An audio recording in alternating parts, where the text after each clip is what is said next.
तो सज्जनों मुस्कुराइए।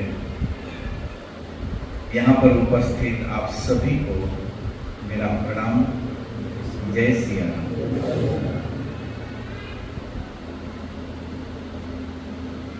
आपने सुना होगा चलित हरिनाम संकीर्तन, मतलब लोग चलते चलते भगवान का नाम लेते जाए। आपने सुना होगा चलित भंडारा, रोड के किनारे कोई सज्जन, कोई दानी पुरुष अपनों की स्मृति में या किसी मंदिर के पाठोत्सव के निमित्त या किसी प्रसंगवश एक भंडारा लगाता है। बस आपको 2 मिनट वहां रुकना है, प्रसाद लेना है, आगे बढ़ जाना है।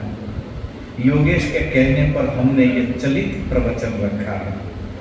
2 घंटे पहले तय हुआ और 2 घंटे बाद हम यहाँ हैं। इसीलिए मैं तो कहता हूँ सज्जनों मुस्कुरा दीजिए। मैं कोई आपको उपदेश देने नहीं आया। मार्ग में झाबुआ से निकल यहाँ तक मैं विचार करता था कि किस विषय पर बात करें। मैंने योगेश से पूछा भी कि भाई कोई विचार हो तो बता दो। बोले अभी अयोध्या में राम जी विराजे हैं, आइए अयोध्या चलते हैं। एक सूत्र है, रामो विग्रहवान धर्मः, रामो विग्रहवान धर्मः साधु सत्य पराक्रम। रामो विग्रहवान धर्मः साधु सत्य पराक्रम। भगवान राम का परिचय दिया है शास्त्रों ने। कौन है प्रभु राम? बोले जैसे मूर्तिमंत धर्म उतर कर आया हो, एक ऐसा व्यक्तित्व, एक ऐसी पर्सनालिटी कि उसका उठना, बैठना, मुस्कुराना, चलना, बोलना, हर क्रिया के अंदर आपको धर्म की सुगंध आती है। यहां पर बैठा हर व्यक्ति चाहता है कि मेरे भी जीवन में धर्म उतरे, पर क्या करे, सीजन चलती है ना, समय नहीं मिलता है। या तो क्या करे, गृहस्थी है ना।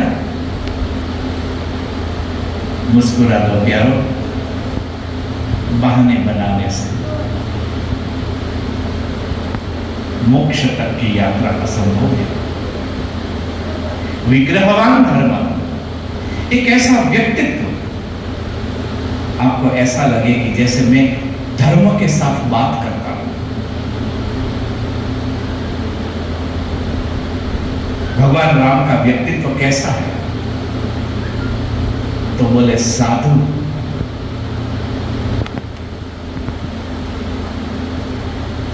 एक साधु व्यक्तित्व,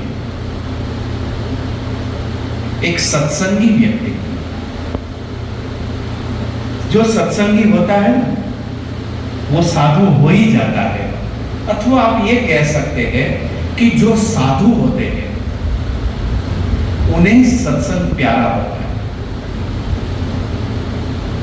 जो लोग इस समय यहां घर पर हैं उनके लिए मैं कोई मजाक नहीं कर रहा हूं और आपके लिए कोई प्रशंसा की बात नहीं करता हूं, पर याद रखना साधुता और सत्संग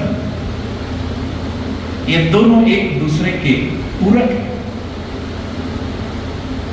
इसलिए तो किसी ने कहा कि सत्संगति कथय किम न करोति पुंसा।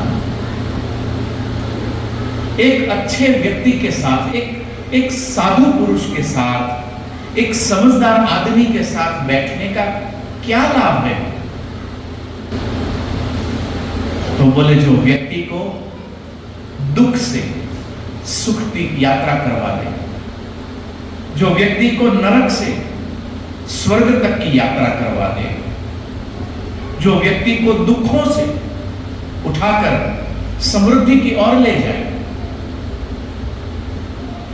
जो नकारात्मकता से व्यक्ति को उठाकर एक सकारात्मकता की ओर ले जाए, वही तो है साधु। कोई भी व्यक्ति साधु हो सकता है। साधुता किसी कलर के कपड़ों की मोहताज नहीं है। साधुता तो भीतर से जगती है। और वो कैसे जगती है?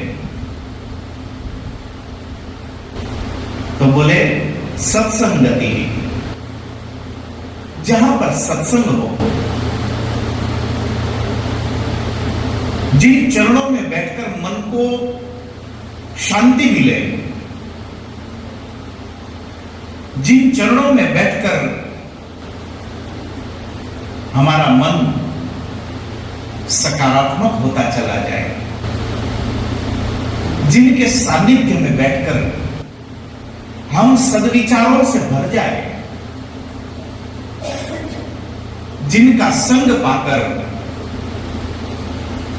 हम सकारात्मकता और विकास और परमानंद की ओर अग्रसर हो, ये सारे स्थान सत्संग है। एक नन्हा सा शिशु जब वो अपनी मां की गोद में होता है,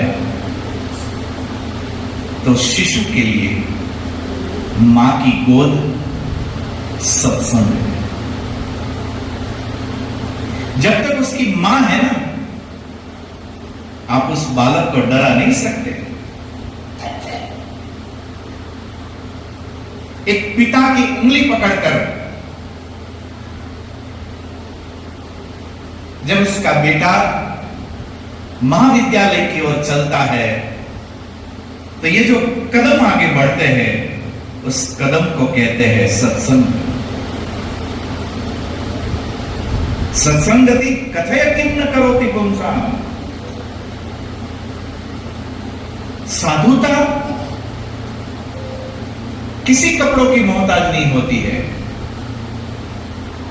साधुता एक महिला में भी हो सकती है, साधुता एक मां में भी हो सकती है, साधुता एक पिता में भी हो सकती है, साधुता एक मित्र में भी हो सकती है। एक ऐसा मित्र जो हमें असफलताओं से बचाकर, गुमनामी से उठाकर सफलता का रास्ता दिखा दे, तो ऐसी मित्रता भी सत्संग है, एक साधुता का संग है। श्रीमद् भागवत इसीलिए तो कहता है कि धर्मम भजस्व।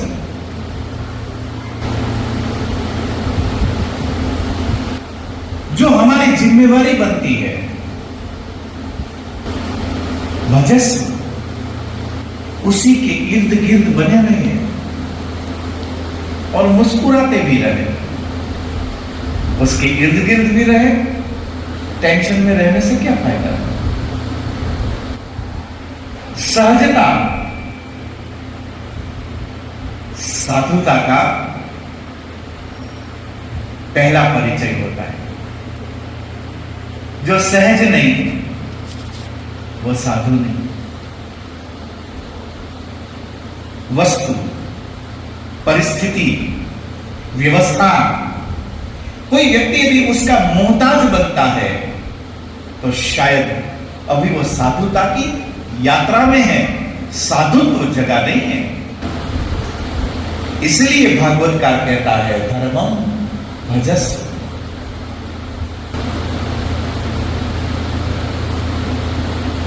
और कैसे? बोले सततम। हमारे यहां तो धर्म भी अलग अलग कपड़े पहनकर आता है। रामनवमी के दिन तो जय श्री राम जय श्री राम, बाद में अगली रामनवमी तक राम जी याद करते रहे। वो आया तो था, पता नहीं कौन सी गली में गुम हो गया। हम कृष्ण जन्माष्टमी के दिन मध्य रात्रि तक जागरण कर सकते हैं, पर उस कृष्ण की भगवत गीता के वचनों को अपने जीवन में उतारने के लिए या अपनों के बीच में ले आने के लिए हम 1 घंटा भी मेहनत करना पसंद नहीं करते।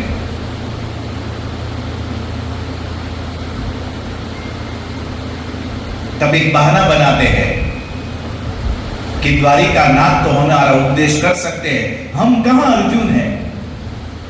जब हम अर्जुन बनना ही नहीं चाहते तो जिंदगी का ये जो सम्रांगण है उसको जीतकर मुक्ति के मार्ग तक हम यात्रा कैसे कर सकते हैं। इसलिए भगवान सुखदेव जी महाराज ने उपदेश देते हुए सत्संग के विषय में कहा कि क्या है सत्संग, तो बोले धर्मम भजस्व सततम, जो प्रति पल हमें अपने अपने निज धर्म की ओर उन्मुख करता रहे। आज तो ऐसी हालत है, आप लोग सच में बहुत भाग्यशाली लोग हो। ये कहने की जरूरत नहीं है कि ये प्राचीन स्थान है, सच में ये प्राचीन स्थान है जहां पर रणछोड़ राय भी बैठे हैं, दुर्गा भी बैठी है और भगवान महावीर स्वामी भी बैठे हैं। यदि आजकल का मंदिर होता ना तो एक पूरब की ओर होता है और एक पश्चिम की ओर होता है। सच्चाई क्या है बताए हमारी, हमें वाड़ों में जीने की आदत पड़ गई। सच्चाई क्या है बताए हमारी, हमें बंधनों में जीने की आदत पड़ गई है। जब तक कोई व्यक्ति, क्षमा कीजिएगा ऐसे शब्दों के प्रति, पर यहां मेरा धर्म बनता है, यदि हम नहीं बोलेंगे तो मैं मेरे धर्म को चुकूंगा। बाकी आज की सच्चाई ऐसी है कि छोटे छोटे वाड़ों के धर्म का छोटा छोटा चूर्ण का डिब्बा जब तक कोई चाटे नहीं ना, तब तक उसको समझ ही नहीं आती है कि मैं कुछ कर रहा हूं।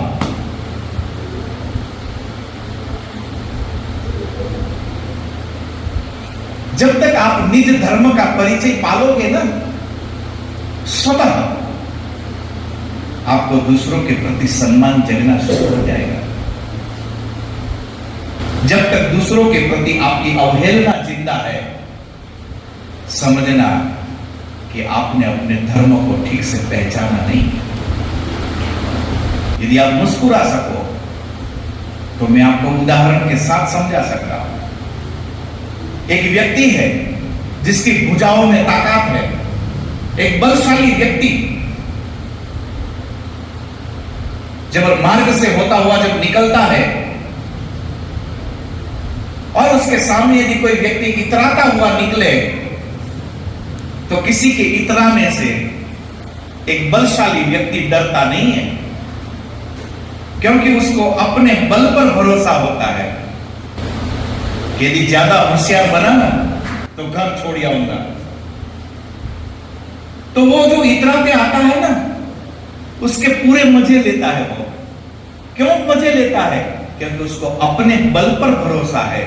जब व्यक्ति को निज धर्म पर भरोसा हो जाए, उसी दिन से व्यक्ति दूसरे धर्मों का आदर करना सीख जाता है। धर्मम भजस्व सततम, सत्संगति क्या देती है?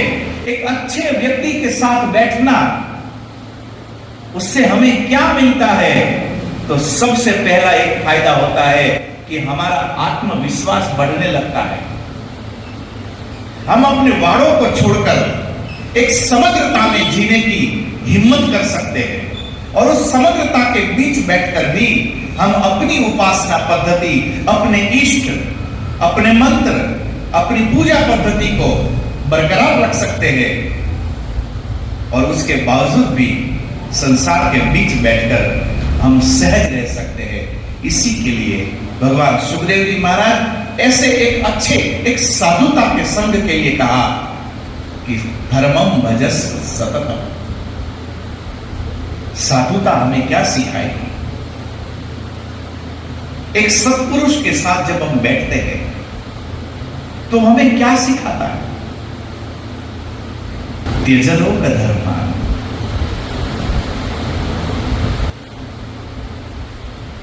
आजकल वो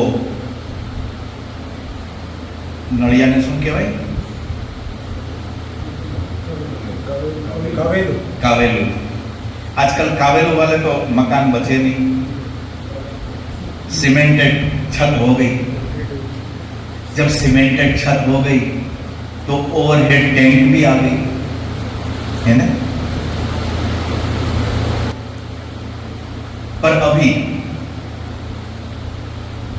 गांव में इलेक्ट्रिसिटी रहती नहीं है, लाइट नहीं रहती है। आप लोगों ने देखा होगा वो समय, तो आप लोग क्या करते थे, बाल्टी से नीचे से ऊपर पानी डाल आते थे। भाई कोई आ जाए घर में मेहमान तो नल खोले तो पानी, उस समय बड़ा शौक था, नल खोलते ही पानी आए। आजकल सहज आने लगा ना तो लोग नल को ही भूल गए, अब तो शावर हो गया। पर पहले नल का बड़ा काम का था, ऐसा ही ना। अब आपने टंकी ऊपर बनाई और बाल्टी बाल्टी भर के उसमें पानी डाल रहे थे। और हुआ क्या पता है, आपकी टंकी नीचे से खुली छोड़ दी और बाल्टी भर के आप पानी ऊपर डालने गए। 3 घंटे तक आपने बाल्टियां डाली, पर आपकी जो ओवरहेड टैंक है उसमें कुछ भी नहीं आया। आप बड़े परेशान हो गए, बोले ये कैसी टंकी है जो कभी भरती नहीं। आप लोग सब चाहते होंगे ना कि हमसे पुण्य हो। जब भी आपको कभी मौका मिल जाए कि भाई ये काम कर लो पुण्य मिलेगा, कोई साधु आया है दान करो पुण्य मिल जाएगा, बाबा जी आए हैं सुखड़ी के लिए, मंदिर के लिए कुछ कर दो पुण्य मिलेगा, आज मंदिर में उत्सव है उस उत्सव में आरती में जाकर खड़े हो जाओ पुण्य मिलेगा, यज्ञ कर लो पुण्य मिलेगा, हनुमान चालीसा करो पुण्य मिलेगा। सबको ये एक एक बाल्टी पुण्य की चिंता है, पर किसी ने ये चिंता की कि एक बाल्टी हनुमान चालीसा का पुण्य डालने के बाद दिन भर हमने कितनी बाल्टियों का पानी बहा दिया ये फूटी हुई टंकी में। त्यजलोक धर्मान, भगवान सुखदेव जी महाराज सत्संग को समझाते हुए कहते हैं कि क्या है सत्संग। यदि किसी अच्छे व्यक्ति के साथ कुछ क्षण के लिए बैठने को मिल जाए, यदि हमारे सन्मुख आदि गुरु शंकर हो, यदि हमारे सन्मुख महाप्रभु विराजे हो, और यदि उनकी चरणों में बैठकर 2 मिनट क्षणार्धम क्षेमार्थम पिबत सुख गाथाम तुलसीधाम, एक क्षण के लिए भी यदि साधुता का संग हो जाए, किसी अच्छे व्यक्ति के पास आप जाकर बैठ जाओ, उतनी देर के लिए आप अपने दुखों को भी भूल जाते हो। उतनी देर के लिए आपके भीतर से एक प्रसन्नता जागने लगती है, आपके मन में एक शांति का आविर्भाव होता है। समझना कि आप किसी साधु पुरुष के पास बैठे हो, और यदि ये न मिले तो मुस्कुरा दो प्यारो, समझ ही गए होंगे कि आप कहां बैठे हो। जहां तनाव है, जहां आक्रमण है, जहां विद्वेष है, जहां दूसरों को नीचा दिखाने का प्रयत्न है, जहां पर भेद है,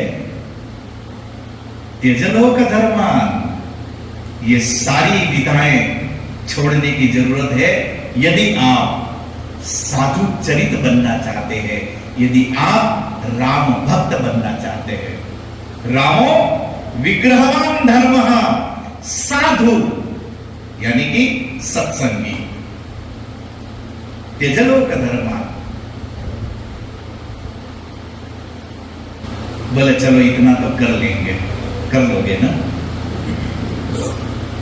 मैं बहुत बार मेरी कथा में लोगों को समझाता हूं क्या आप लोग सब पुण्य की चिंता करते हो ना?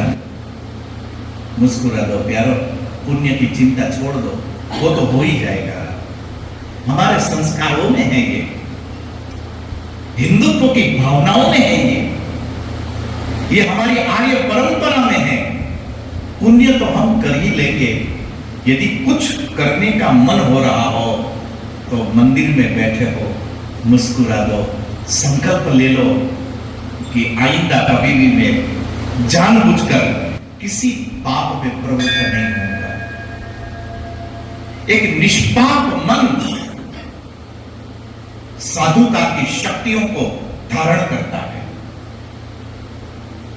इसलिए शुक्ल यजुर्वेद को कहना पड़ता है। मुझे ये मंत्र की लाइन बहुत पसंद है। मैं अक्सर बोलता हूं कि तन में मनः शिव संकल्प मस्तु। हमारा मन एकदम निष्पाप हो, पवित्र हो, साधु हो, सच्चरित्र हो। त्यजलोक धर्मान, पर बोले बातें करने से तो वैकुंठ बनेगा नहीं, कुछ तो करना पड़ेगा। उसके लिए कहा सेवस्व साधु पुरुषा जही काम कृष्णा। रतलाम गए हो, भाग के वापस आ जाओ। 1 घंटे में सत्संग में पहुंच जाओ। दौड़ा भागी करते हुए तो बड़ी तकलीफ हुई होगी। बहुत सारे काम, ये योगेश को पता नहीं आज ही भूत चढ़ा सत्संग का, किसी और दिन रख लेता। अभी सीजन है, सीजन के टाइम पे इसको ये सूझी, बाद में कर लेता।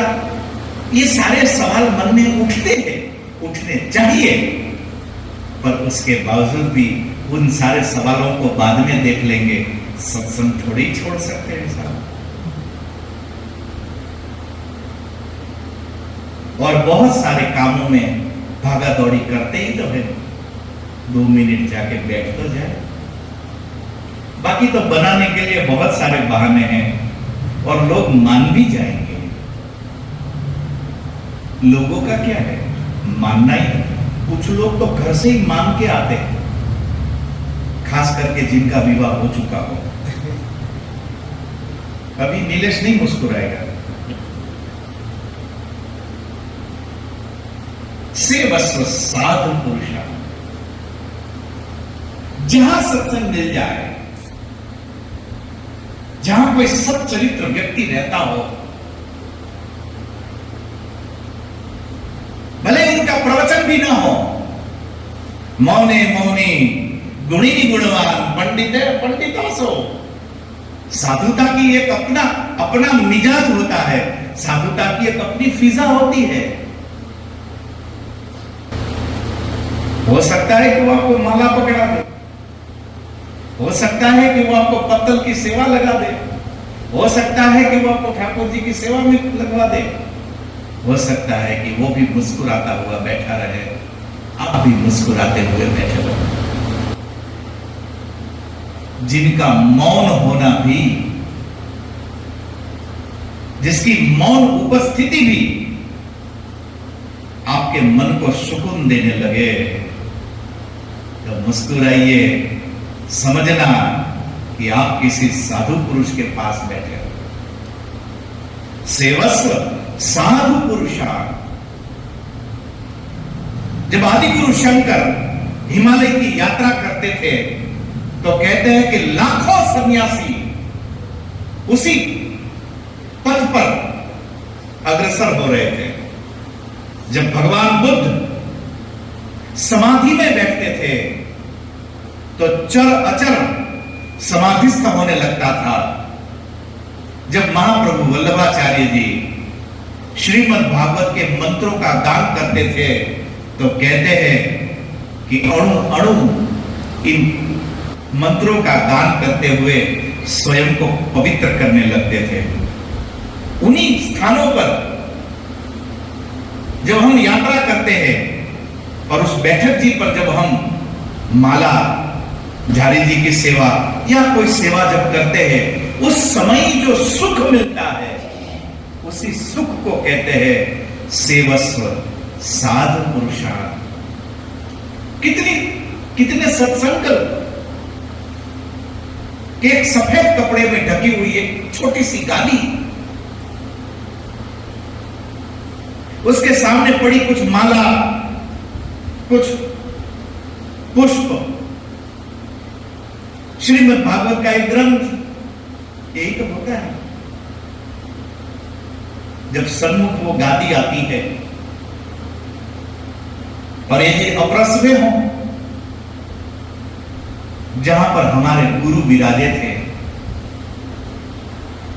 जहां हमारे सदगुरु बैठे थे, उस स्थान को, उस गादी को स्पर्श भी करने को मिल जाए तो भी मन को बड़ा आनंद मिलता है, मन को बड़ा सुख मिलता है, मन के अंदर एक पवित्रता पैदा होने लगती है।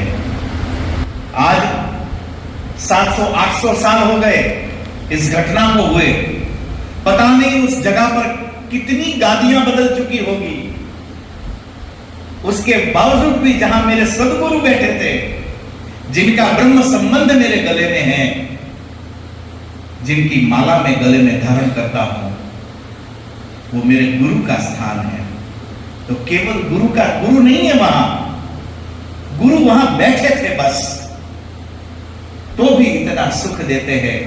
जिनके बगल में बैठकर सुख का अनुभव होता हो तो समझना कि आप सत्संग की ओर हो, तब समझना कि आप किसी साधु पुरुष के पास बैठे हो। बाकी कुछ लोग तो है ना, मंदिर में जाते हैं, घर से फीकी चाय पी के निकलते हैं। ऐसा करते होंगे नहीं करते होंगे पता नहीं, पर उनके पावन चेहरों को देखो ना तो लगे कि ये बिना चाय का ही निकला होगा। हमारी उदारता की बिना शुगर वाली हो, फिर वो मंदिर में आ जाए और मंदिर में आने के बाद सबसे पहला झगड़ा करेगा पुजारी के साथ। आज आपने ये कलर के का वस्त्र क्यों धारण करवाए, तो तू आके करवा देता। तो उनका काम है, करने दो। पर ऐसे लोग इधर की इधर करना, सेवस्व साधु पुरुषान। पर जब आप किसी साधु चरित व्यक्ति के पास बैठो, आजकल तो टोटके बहुत चल रहे भाई साहब, अब तो मुस्कुरा दो।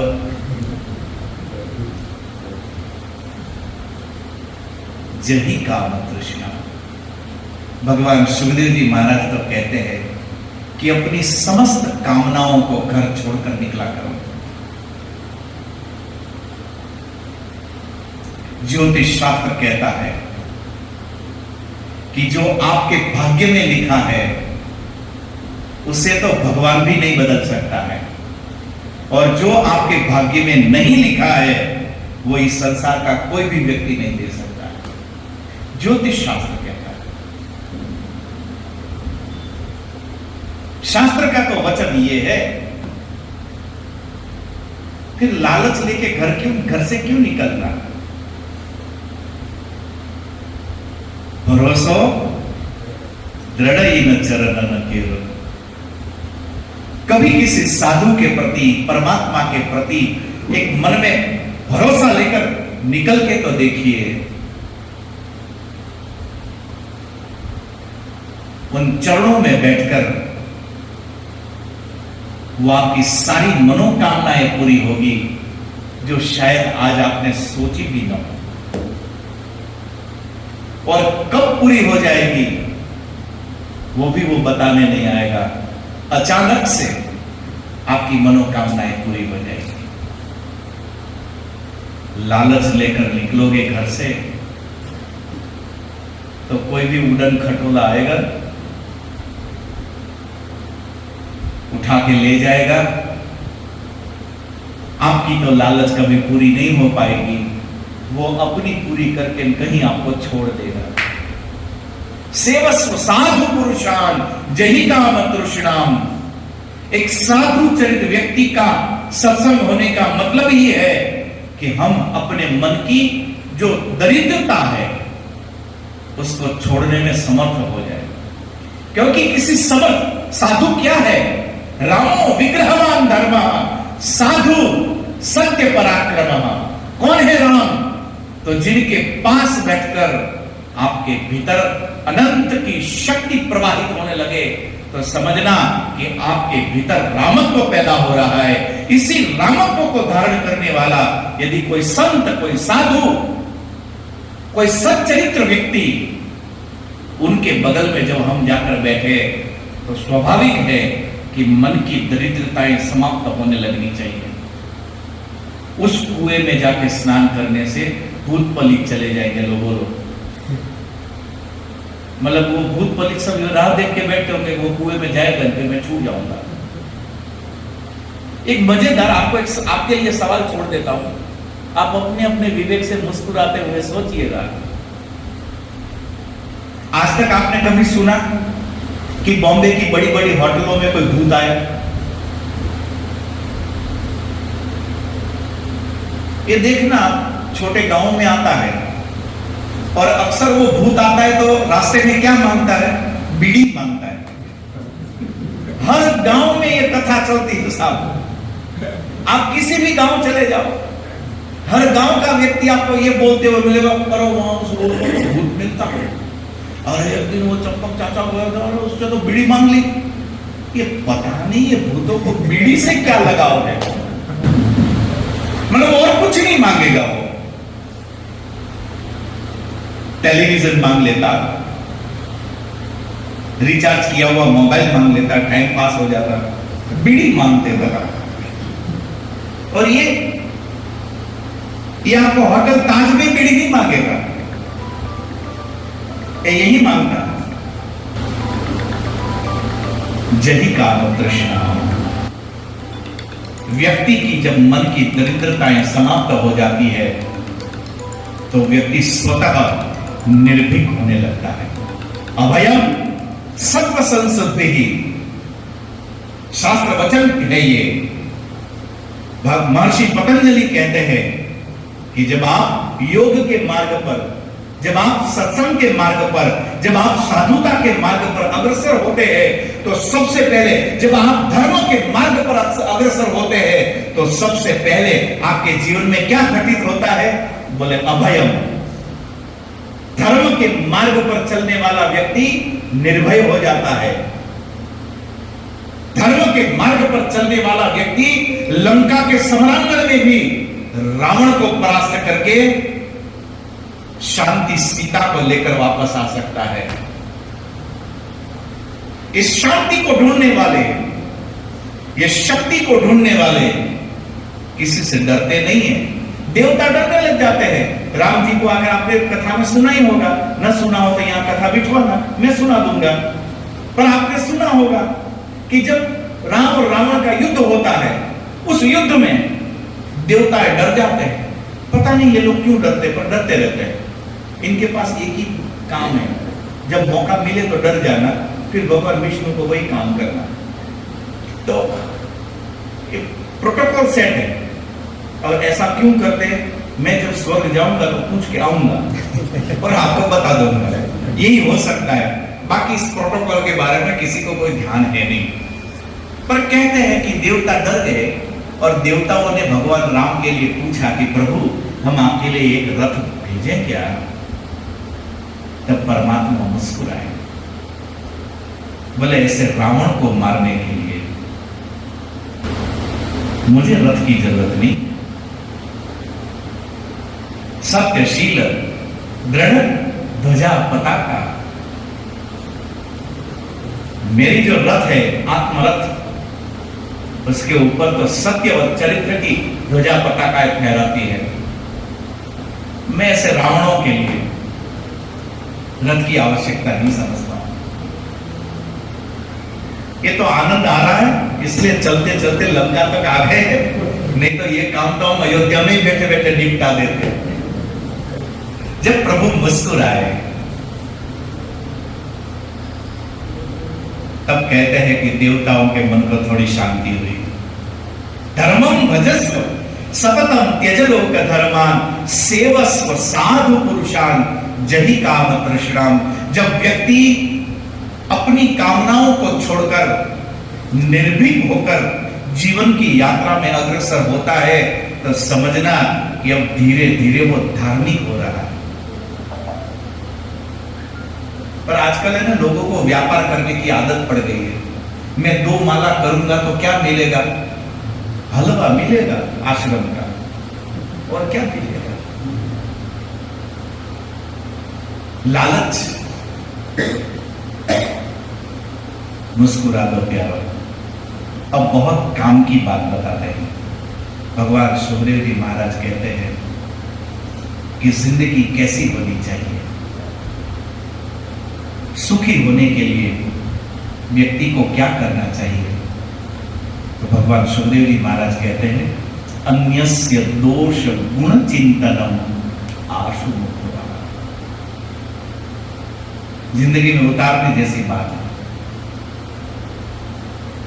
कभी कभी लोग प्यार में आ जाते हैं ना,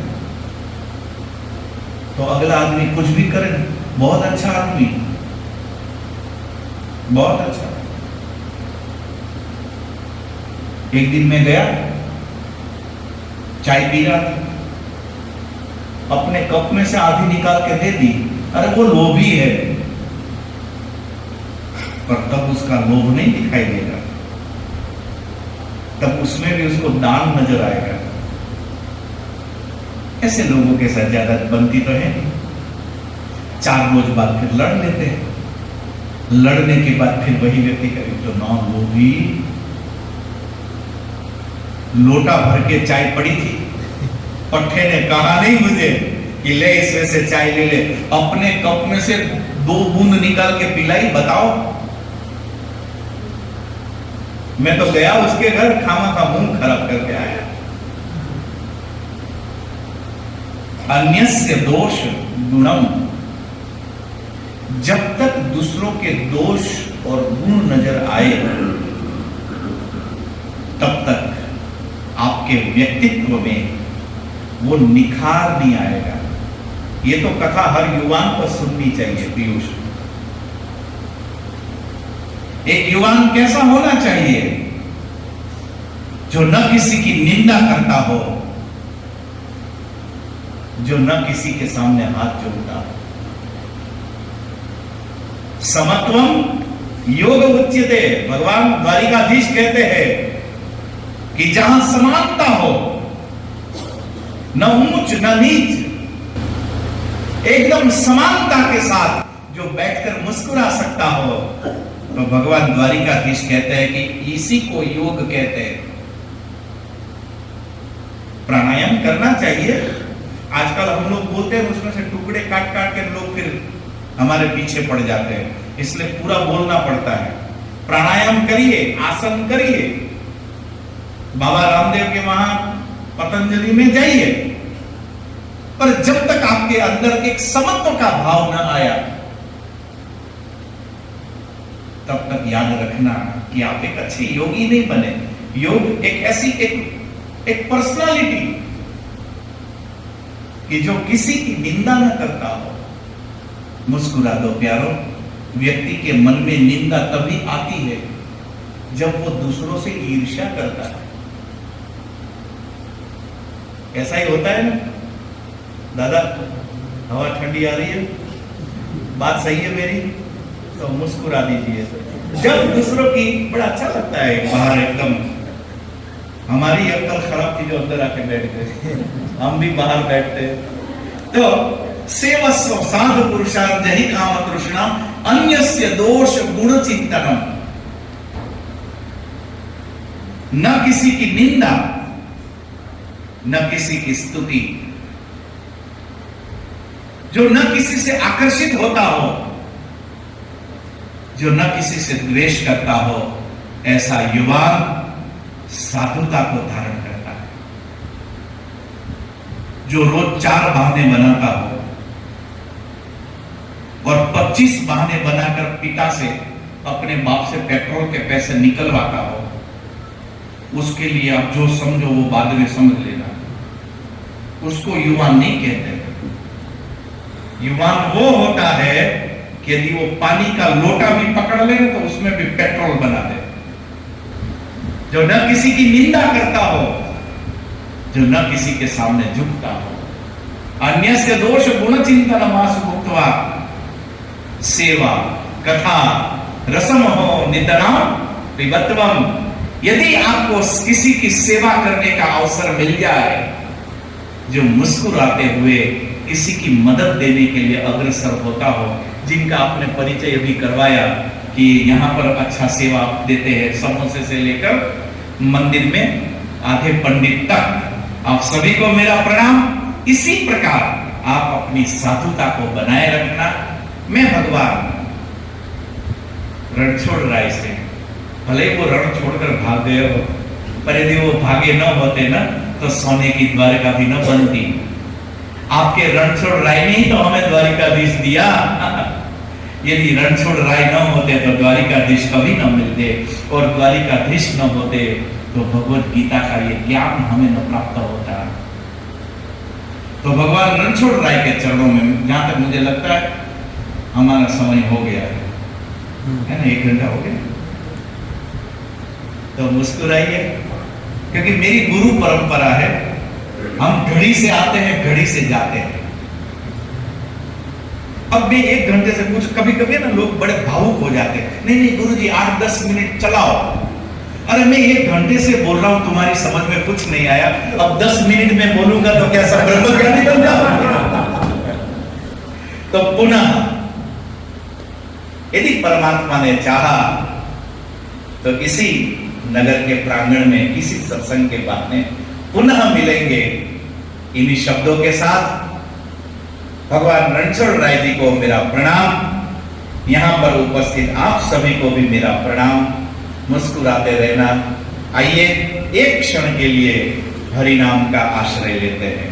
श्री राम जय राम जय जय राम, श्री राम जय राम जय जय राम, श्री राम जय राम जय जय राम, श्री राम जय राम जय जय राम, श्री राम जय राम जय जय राम, श्री राम जय राम जय जय राम, श्री राम जय राम जय जय राम, श्री राम जय राम जय जय राम, श्री राम जय राम जय जय राम, श्री राम जय राम जय जय राम। बोलिए श्री रामचंद्र भगवान की जय। आप लोगों ने इतनी शांति से मुझे सुना, ये तदर्थ आप सभी का साधुवाद। योगेश ने इस मंदिर में बैठकर ये परमात्मा का चिंतन करने का अवसर, चलित सत्संग के लिए आपका बहुत बहुत साधुवाद। परमात्मा